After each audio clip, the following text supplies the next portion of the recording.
နှစ်ပဲအချိန်ပေး N3 Canny Master New Edition ရဲ့ပေါ့နော် Canny လေးတစ်လုံးရမယ်ဆိုရင်စိတ်ဝင်စားလားစိတ်ဝင်စားတယ်ဆိုရင်ဒီဗီဒီယိုကိုစောင်းအောင်ကြည့်သွားလိုက်ပေါ့နော်ကျွန်တော်ဗီဒီယိုပေါ့နော် Canny တွေအားလုံးဒီ YouTube channel The Sun YouTube channel မှာတင်ထားပေးပါတယ်ဒါဆိုရင်ဆက်သွားလိုက်ရအောင်နော်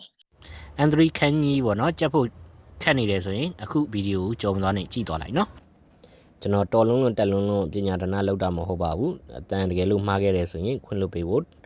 ကြိုတင်ပြီးတော့တောင်းပန်အပ်ပါတယ်ဒီပေါ့နော်26လုံးမြောက်ကကျတော့ကျွန်တော်တို့ကအပိုင်းလေးနှစ်ပိုင်းကျွန်တော်တို့မှတ်လို့ရတာ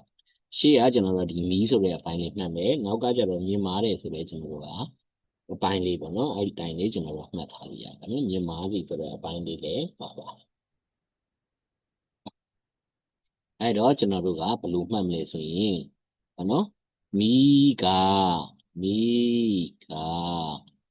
အမြင့်ကြီးလောင်ကျွမ်းနေသည်မီးကအမြင့်ကြီးလောင်ကျွမ်းနေသည်မီးကအမြင့်ကြီးလောင်ကျွမ်းနေသည်ဆိုတဲ့ပြောမျိုးဖြစ်ပါအလုံးကိုချက်ကြည့်မယ်ပေါ့နော်โอเคဒါဆိုရင်ကျွန်တော်တို့ကဆက်ပြီးတော့သွားမယ်ပေါ့နော်ဆက်ပြီးသွားမယ်ဆိုရင်ဒီ26လုံးမြောက်ရဲ့သူ့ရဲ့စကားလုံးလေးတွေကဘာလဲဆိုရင်ကျွန်တော်တို့က